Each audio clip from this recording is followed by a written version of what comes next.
अस्सलाम वालेकुम। उम्मीद है आप सब खैरियत से होंगे। आज हम पाकिस्तानी पार्लियामेंट के बारे में बात करने जा रहे हैं। पार्लियामेंट हर इंसान के लिए एक रोल मॉडल और मुक़द्दस जगह है, जहां तमाम इंसानों के जज्बात को मद्देनज़र रखते हुए उनके फैसले किए जाते हैं, जिसका इख्तियार हुकूमत पाकिस्तान के पास होता है। एक वफाकी हुकूमत है जो आईन पाकिस्तान की तरफ से चारों सूबों, 2 खुद मुख्तार इलाकों और एक वफाकी इलाके की कायम करदा गवर्निंग अथॉरिटी के तौर पर कायम की गई है। एक पार्लिमानी जमहूरिया, जिसे आईनी तौर पर इस्लामी जमहूरिया पाकिस्तान कहा जाता है। आज हम आपको ऐवान में होने वाली ताज़ा तरीन हंगामा आराई से मुताल्लिक आगाह करेंगे, जहां गैर पार्लिमानी ज़बान इस्तेमाल करने का मामला पेश आया। दीगर ममालिक में पार्लियामेंट हाउस में निहायत मुहज़्ज़ब तरीके से बात की जाती है। पार्लियामेंट का तक़द्दुस पामाल नहीं किया जाता, जबकि पाकिस्तान में इस बात का बिल्कुल ख्याल नहीं रखा जाता।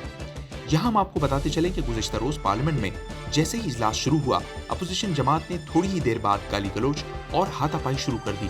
अरकान ने लड़ाई के दौरान बजट की दस्तावेजात फाड़ फाड़ कर एक दूसरे पर फेंके, इन पर पांव रखे और नामुनासिब अल्फाज एक दूसरे के लिए इस्तेमाल किए। जबकि पाकिस्तान एक इस्लामी रियासत है, तो हमें भी अपने मामलात को उसवा हसना पर चलते हुए हल करने चाहिए। मजीद दिलचस्प और इन्फॉर्मेटिव वीडियोस के लिए देखते रहिए हमारा YouTube चैनल। आपसे मिलेंगे आने वाली नई वीडियोस में। तब तक रखिए अपना ढेर सारा ख्याल। अल्लाह निगहबान।